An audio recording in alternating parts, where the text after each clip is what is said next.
Y21. Next week, Saturday, the 27th of October, out at the Canvas River Sands. So it's time for our Y Travels, and today we've got a guy that you may recognize from your Instagram timeline. Indeed. You may be on his timeline feeling a little bit depressed or motivated. It kind of goes one way or the other. He goes by the name of Sashin Governor. He's a global entrepreneur, and he's got his page called Retire with Sashin. So while we're doing this interview, go check out his Instagram page. Just search for Retire with Sashin and go check him out. Welcome to the studio, bro. Thank you so much, man. Really and truly honored to be here. Okay, so just to give you some background on Sashin, the brand Retire with Sashin, the Millionaire student. He became a household name in over 40 countries across 6 continents. He's developed a loyal social media following with just over 100,000 followers on Instagram. He actually became a 7-figure earner at 21. Wow. And an 8-figure earner at 24 in 2013. Sure. At 19 years old, he was chosen for the Business for Home Entrepreneur of the Year and also the Under 30 on that Forbes list. So he's had multiple sort of mentors, the likes of Robert Kiyosaki, John DeMartini. The list goes on and on. So let's start with this Sashin. I mean, welcome to Y. Walk us through who you really are and what is the Retire with Sashin story? Where does it come from? Yes, so it all started off at a very young age of 8 years old, where I've been personally developed and I got introduced to personal development. And, growing up in a family where my parents were both self-employed. My mum was a single mum since I've been 2 years old. Dad owned 5 conventional companies for about 25 years. And in 2012, the recession came along, swept us off our feet. And, I watched the rand dollar fluctuated from 7 to 13. I watched prices of petrol hit 13 on a liter. I watched the food prices increase. And I watched banks starting to decline bonds and, decline finance. And during that period of time, we all know the more money you make, the more you spend. So if you make 10,000, you spend 10,000. You make 50,000, you spend 50,000. You make 100,000, you spend 100,000. Yeah.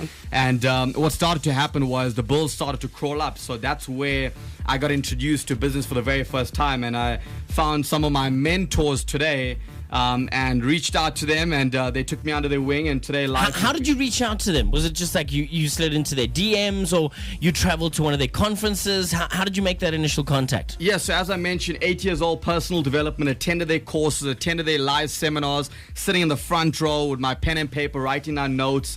And eventually what started to happen was they saw me, developing under their wing. I've got 16 years of personal development today, and emulating When you them. say, for those that don't understand, when you say personal development, Yeah. or you started getting involved, or you were introduced to personal development, what is personal development? Yeah, so personal development is just motivation. It's learning from people who have what you want from life. Just like, you can find the wealthiest people around the world and starting to articulate and emulate them by going out there and just following in their footsteps. Yeah. And, just reading books like Rich Dad, Poor Dad, Think and Grow Rich, The Richest Man in Babylon, those type of books. And just, this is something that was not taught to us in school. Yeah. And even The Secret by Rhonda Byrne, that's something that I got introduced to at a very young age. Yes.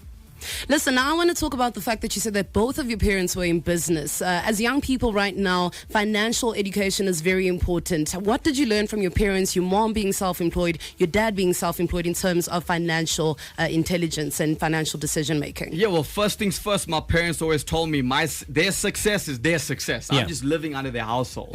And most importantly, I learned that nothing comes overnight. Yeah.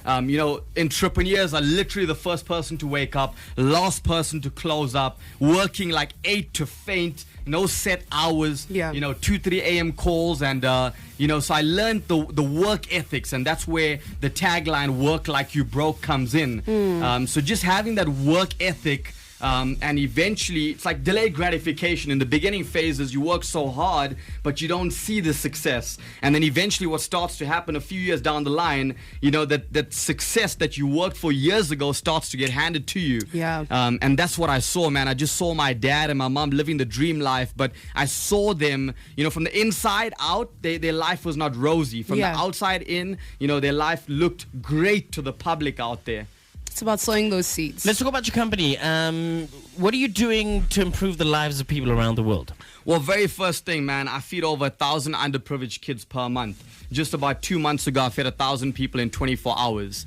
My ultimate aim is just to add an extra income to people, not to make them quit their primary income, but to add an extra income. Because the stats right now say that 86% of South Africans are in debt today. It means 8 out of every 10 people we meet, they're broke right now. 54% of first-year graduates are unemployed. 40% of South Africans walk home with 3,000 to 4,000 a month. So my ultimate aim is, because I fly around the world and I look at people from first world countries, I believe we have raw talent out here in South Africa where we deserve to be first world because we have the right type of mindset. Problem is we're not taking action. So my ultimate aim is to give back to the underprivileged, number one, but number two, help people generate an extra income in their life, and that's what it's all about. You know, to somebody that's just tuned in right now, they'll be like, wow, this motivation is amazing. But we actually have you here for Why Travel. So let's talk about that. Some of the places that you have traveled to, whether it's for business or leisure, give us what stands out for you? Your top 3 or your top 5 countries to travel to. Monte Carlo is definitely number 1. Number 2 is Los Angeles. And although I've been around the world, man, Cape Town is just the place, really and truly. Nice. Yeah. Okay, so you put Cape Town on that list along with LA and, what did you say, Monaco? Monte Carlo. Yeah, I'm actually going to be in Los Angeles on Monday, in Beverly Hills this week, Monday again. Nice things. That's nice things. Lastly, what's the vision for yourself and your company a year from now, 2 years from now? Where do you see this going forward? And how important is it to set goals? Short, medium, long-term goals? Yeah, it's definitely important, and don't set it on January 1st. Start setting it today, because the decisions you make today will determine where you are 6 months from today. The reason you are where you are right now is because of the decisions you made 6 months ago. So the ultimate aim is set your short-term, long-term goals, but never ever have an expectation. Because if you have an expectation, you will always be let down.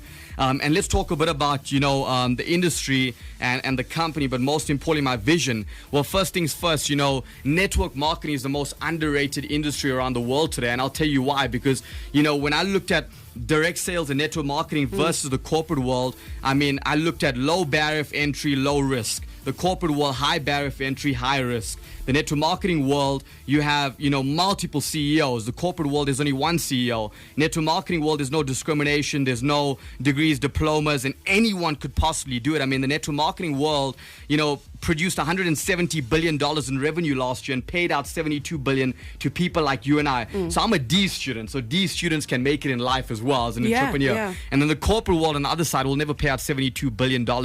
Network marketing undoubtedly has the best products on the shelf. I'm not speaking from one company. I'm speaking about the entire industry today. Problem is, anything that's new to people, they don't get, they don't understand. Of course. But Facebook is network marketing. Instagram is network marketing. YFM, if I love this radio station, which I do, I'm going to tell the world about it. And that's what it's all about, man. It's all about word of mouth. So eventually, what's going to happen is it's all going to be online. It's all going to be word of mouth. Literally, that's where we're moving towards. True.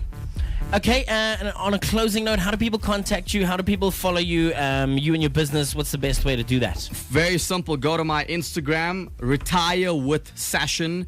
So Sashin is Sashin, Retire with Sashin.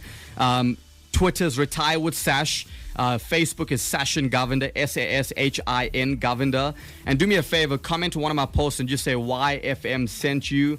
Definitely would love to contact you. Even if we don't do business together, I'm looking for people who want to give back to the underprivileged. Let's partner up together. Let's give back. Let's feed more people. Let's educate more people. Let's clothe more people. And let's change the world together. Salute. That's what it is. We'll play this one for you because that's exactly how I feel. Ooh, child. Ooh. It's gonna be popping, cheese gonna be popping. Special thanks to Sash for coming through, sharing a story. I urge you, go follow him right now. Go on Instagram, check out his page, Retire with Sashin. Yeah, boy. And go check out my stories if you want to see how he arrived here at Y. Posted up a young story for you.